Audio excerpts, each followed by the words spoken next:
नमस्कार प्यारे विद्यार्थियों।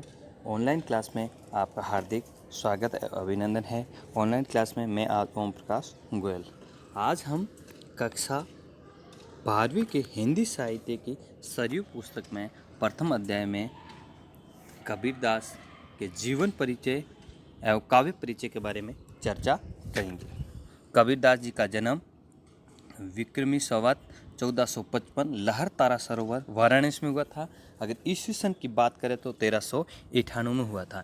ईस्वी सन 1398 और विक्रमी संवत 1455 आता है, तो इसमें 1398 में अगर 57 जोड़ देते हैं तो विक्रमी संवत आ जाता है, और विक्रमी संवत में 57 घटा देते हैं तो ईस्वी सन आ जाता है।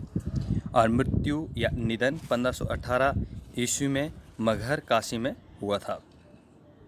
कबीरदास भक्ति काल की निर्गुण ज्ञानाश्रय शाखा के प्रतिनिधि कवि एवं संत काव्य धारा के प्रवर्तक के रूप में विख्यात कबीर एक महान संत सच्चे समाज सुधारक कवि थे। कबीर का लालन पालन नीरू नीमा नामक जुलाहा दंपति ने किया था। कबीर आत्मिक साधना एवं मन की पूजा पर विश्वास करते थे। भक्ति काल के क्रांति पुरुष होने के कारण कबीर ने समाज के भीतरी और बाहरी दोनों पक्षों पर तीखे व्यंग्य किए हैं। कबीर का शिल्प सरल सहजग्राही है और इनका प्रत्येक विधान दैनिक जीवन से संबंधित है। इनकी भाषा की बात करें तो पंचमेल खिचड़ी सदुकड़ी है, जिसमें राजस्थानी के अलावा पंजाबी, पूर्वी हिंदी, ब्रज आदि भाषा के शब्दों का प्रयोग मिलता है। इनके गुरु की बात करें तो गुरु रामानंद माने जाते हैं और मुस्लिम गुरु शेख तकी भी माने जाते हैं। अगर सर्वमान्य मान्यता के अंतर्गत पूछा जाए तो रामानंद ही इनके गुरु माने जाते हैं।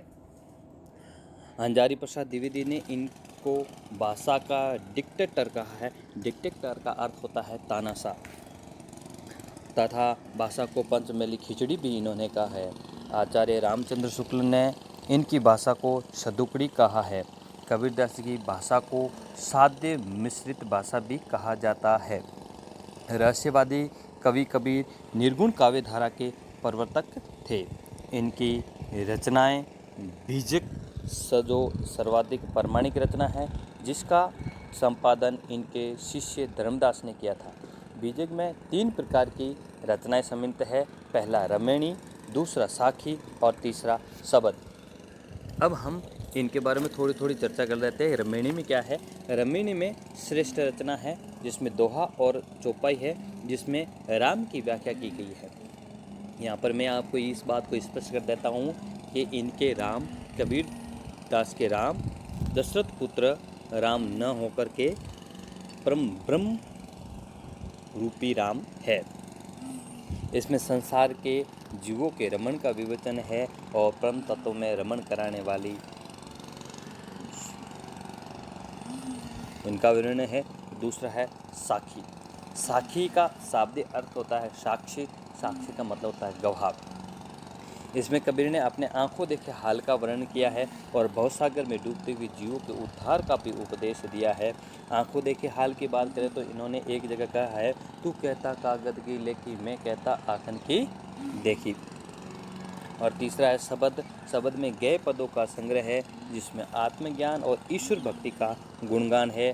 पाखंड रूढ़ियों का विरोध भी है। इन तीनों का वर्तमान में संपादित कबीर ग्रंथावली के रूप में श्याम सुंदर दास जी ने किया है। अब हम थोड़ी सी निर्गुण काव्य धारा के बारे में चर्चा करते हैं। जब भक्ति काल को देखा जाए तो भक्ति काल को 2 भागों में बांटा गया है। एक है सगुण भक्ति और दूसरा है निर्गुण भक्ति।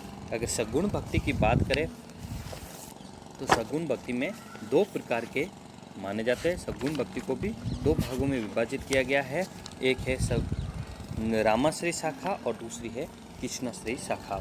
अगर रामाश्रय शाखा की बात करें तो रामाश्रय शाखा के अंतर्गत तुलसीदास आते हैं, और कृष्णाश्रय शाखा की बात कर जाए तो अष्टछाप के कवि आते हैं। अष्टछाप के 4 वल्लभाचार्य के शिष्य और 4 विठलनाथ के शिष्य आते हैं।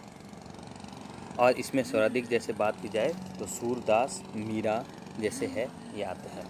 अब दूसरी जो है निर्गुण भक्ति काव्य धारा। निर्गुण भक्ति काव्य धारा में 2 भागों में विभाजित किया गया है। एक ज्ञानाश्रय शाखा और दूसरी प्रेम आश्रय शाखा।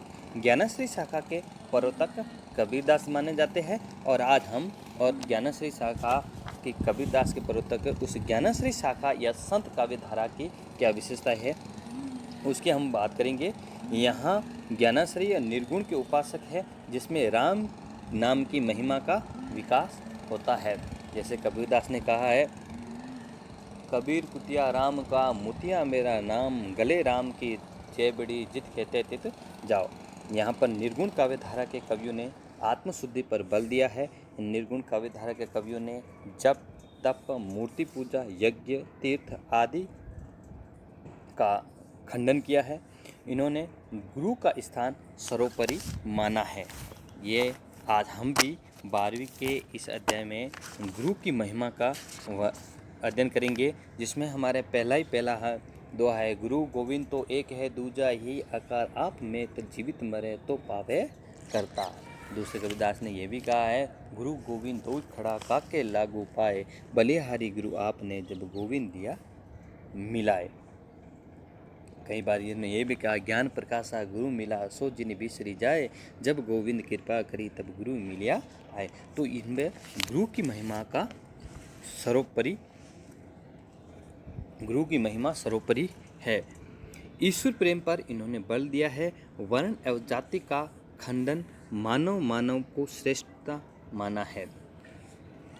वैयक्तिक साधना पर इन्होंने बल दिया है। इनकी भाषा है सदुगड़ी या पंचमेल खिचड़ी है, जिसमें सभी भाषाओं के है। भाषा व्याकरण के आडंबरों से रहित और लोक भाषा का इन निर्गुण काव्यधारा या संत काव्यधारा के कवियों ने प्रयोग किया है। खंडन मंडन यहाँ पर सर्वाधिक हुआ है। माया का इन्होंने विरोध किया है और अंत साधना पर बल दिया है। हम अगले वीडियो में हम हिंदी साहित्य के प्रथम पुस्तक सरयू में कबीरदास जी के दोहों का व्याख्या सहित पढ़ेंगे।